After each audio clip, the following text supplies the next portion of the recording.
Bien-aimés dans le Seigneur Jésus-Christ, shalom encore une fois de plus.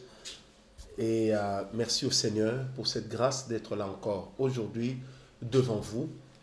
Merci au Seigneur pour cette grâce de m'avoir renouvelé le souffle de vie. Et merci au Seigneur également pour vous. Nous ne cesserons jamais de lui dire merci.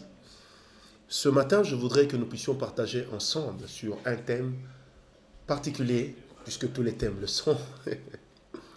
Nous allons parler sur le don spirituel que nous appelons le don de foi. Qu'est-ce donc le don de foi?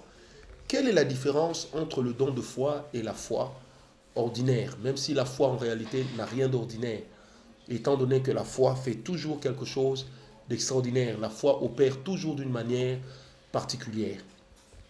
Alors lorsque nous parlons de la foi ordinaire, nous parlons simplement de cette capacité que nous avons reçue de par le Saint-Esprit de pouvoir accepter le Seigneur Jésus-Christ comme notre Sauveur et de lui confier nos vies afin qu'il y règne et y gouverne comme étant le Seigneur.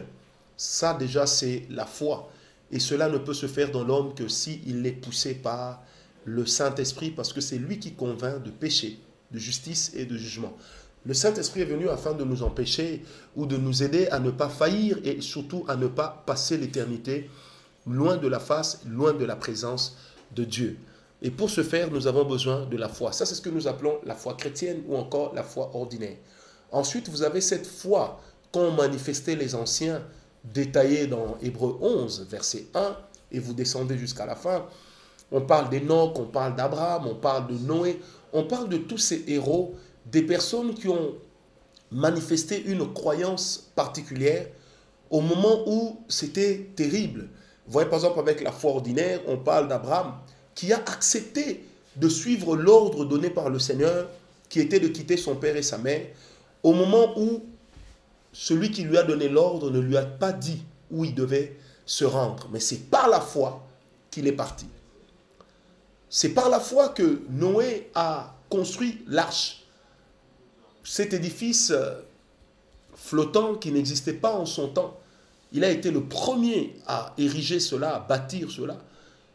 Certains se sont moqués de lui, plusieurs l'ont traité d'une personne utopique, d'un rêveur. Mais voilà, lui a cru en ce que l'Esprit lui avait dit. Il a eu la foi, il l'a mise en pratique et Dieu le lui a rendu à justice. Alors, pour tout chrétien qui a la foi, il y a toujours une rétribution heureuse. Ça, c'est la foi.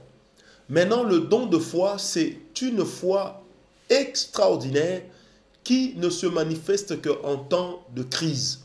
Ça veut dire lorsqu'une crise s'impose, le don de foi donne la solution à la crise. C'est quelque chose qui est suscité en l'homme par Dieu, non pas par lui-même. Ça veut dire que c'est une foi qui est manifestée sans calcul. C'est une foi qui est manifestée sans savoir ce que l'on gagne. C'est une foi qui est manifestée sans comprendre ce que l'on risque. Mais c'est une foi qui vient pour répondre à un besoin particulier exprimé par le corps de Christ. Et le don de foi, nous en avons besoin pour être utile à Dieu, mais aussi pour être utile dans nos églises. Pourquoi est-ce qu'on appelle ça le don de Christ? Parce que c'est une foi tellement extraordinaire qu'on ne la manifeste pas à tout moment. On ne la manifeste pas tout le temps. Mais lorsqu'on la manifeste, elle est irréversible. Lorsqu'on la manifeste, ses effets sont extraordinaires. C'est le genre de foi, après l'avoir témoigné, vous dites, ah, mais je ne sais pas pourquoi j'ai cru, je ne sais pas pourquoi j'ai sorti cela, mais j'étais convaincu que ça allait se faire ainsi. J'étais convaincu que ça allait arriver. J'étais convaincu. En fait, c'est même une conviction qui n'est pas fruit d'une réflexion. C'est une conviction qui n'est pas fruit d'une parole expresse entendue de Dieu. Mais c'est suscité comme ça dans notre esprit. Cela s'impose dans notre raisonnement, dans notre pensée, et nous sortons une parole qui est une parole de foi, mais qui est une parole de foi particulière. Ça, c'est le don de foi. Le don des dons, comme on l'appelle également. Parce que c'est un don qui soutient également les autres dons. C'est vrai que tous les dons sont soutenus par la foi, mais le don de foi a la capacité de soutenir surtout l'opération des miracles ou les guérisons, parce que nous sommes déjà dans un domaine de l'esprit.